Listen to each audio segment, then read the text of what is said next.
Some time ago Team Wendy released their new Rail 3.0 rail system for their exfil ballistic and bump helmets. Now these come with some new features, but is it actually better than its predecessor, the Rail 2.0? Well, in this video we will show you the pros and cons of both systems. Before we get into this, make sure to support our channel by subscribing and hitting that bell button. Now aside that, we always try to be as open as possible, so what is our relationship with Team Wendy? Well, we are one of their biggest European commercial retailers, but we always try to be as objective as possible when it comes to a video, and that is no different with this one today. At last, the products we will be showing here today were not sponsored by Team Wendy, nor was there any financial involvement. So all the products we show, as well as any other costs that went into making this video, were covered by us. If you guys like to support us financially, you can do that by buying your stuff over shop.ReconBrothers.com. We rather have you guys spend money on quality products like the ones from Team Wendy, which you can rely on, than sending us some donations or that type of stuff. So, with that out of the way, let's get into these rail systems. Now let's start off our comparison by the point of view of the Rail 3.0 system and compare it to its predecessor. Now the first thing that is immediately noticeable is that the Rail 3.0 has an integrated 1913 Picatinny rail, whereas the predecessor, the Rail 2.0, didn't have that, but you could always get yourself a Rail 2.0 accessory kit, which would allow you to get a 1913 Picatinny rail on here. It would however be bulkier and also more expensive since you are getting products separately. The next feature is the whole reason why this new rail system was brought to life, namely this one would allow you to use the Team Wendy exfil ballistic, visor or face shield in combination with your helmet, whereas the predecessor didn't allow that, so that's a huge leap forward with this one. However, aside from the USA, their ballistic products are only available for their professional users. Moving to the center, we have these slots for headset adapters. Now this has a little bit of a downside compared to its predecessor, because this one only allows you to use the quick release Team Wendy Peltor headset adapters, whereas the previous one would also allow you to use the ones with the screws. Another downside when it comes to this part of the system is that you can't use a Team Wendy adapter in combination with a shockward kit to retain your night vision device. This was possible with the predecessor, but with this new version it isn't possible anymore unless you are using some third-party adapters, like for example the Unity Tactical Mark 2.0, since it doesn't use this top slot.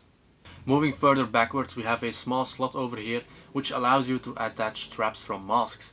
For example, from the ones we use from O2 Tactical, which are tactical respirators for protecting your lungs.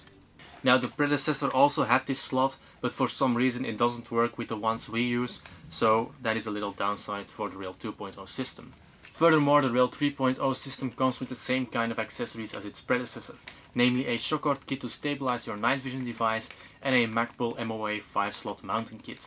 Now you might not be able to see it because it's black on black on black, but we'll show you some footage to make it clear.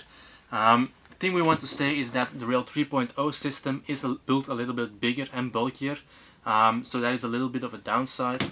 However, it is also much stronger built in our opinion, since it doesn't have this E-slot like the Rail 2.0 system has, which can be bent with a little bit of force.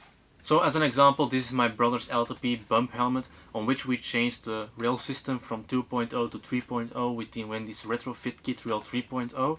Now, why did we do this? Well, basically we want to tell you guys the pros and cons, so we had to try it out, but also this is just so much more convenient to be used with masks that use straps. In our case, we used the O2 Tactical TR2 respirator, which basically protects your lungs from all the harmful things you could inhale when dealing with explosions, such as lead, carbon and gunpowder.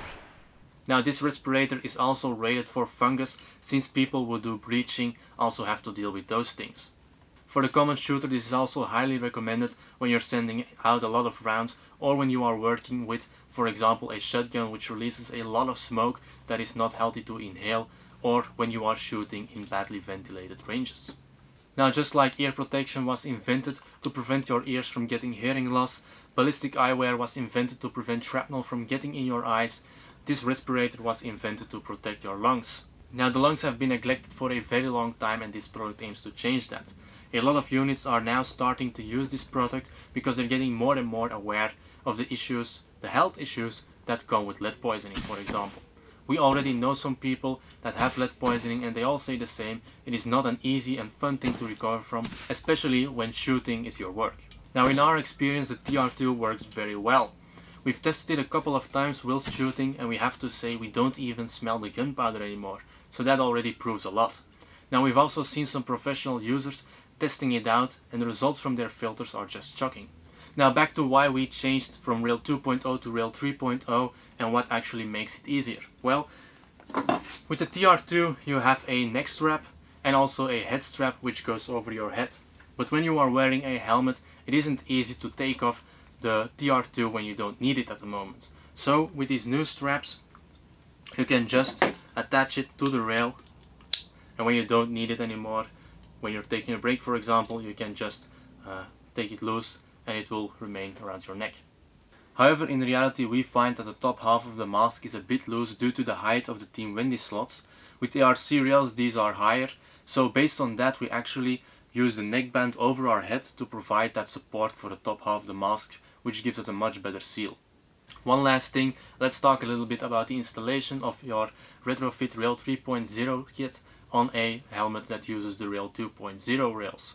Now it is both pretty easy as well as a little bit difficult because it requires you to use some force to align the holes of the Rail 3.0 system onto the older Rail 2.0 holes of the helmet. Another little downside is that if you use a cover for your Rail 2.0 system, you will need a new cover for the Rail 3.0 system. So that's a sad thing, but it is the way it is. Now let's go over to our final thoughts. So to answer the question, is the Rail 3.0 system better than the Rail 2.0 system? In general we would say yes, because it allows you to have more features for the same initial cost. So if you're thinking of buying a Team Wendy exfil helmet, you would be smart to consider getting yourself the Rail 3.0 system. Now for those of you that already have an exfil helmet with a Rail 2.0 system, we wouldn't say it is absolutely necessary to switch to a Rail 3.0 system unless you absolutely need those additional features. But if that is the case, or you need your rails replaced for any other reason, you can do so by getting yourself a retrofit 3.0 kit from Team Wendy, which we also offer on our store. So guys, we hope this video was helpful. If it was, make sure to leave a like and let us know in the comments down below which rail type you prefer. Now if you're looking for any of the Team Wendy products, you can just go get them at shop.ReconBrothers.com to support us. Thanks for watching, keep pushing your limits, and you'll see us next time. Namely a shock cord kit to stabilize your night vision device and a MacBook MOA 5 mounting slot. Now, from patrol position, it's gonna be one whistle, one round. Number one. Shoot the number one first. This is the problem with the new AR over here.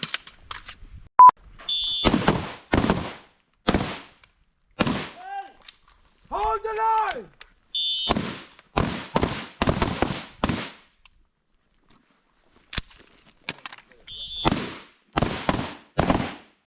Tactical change.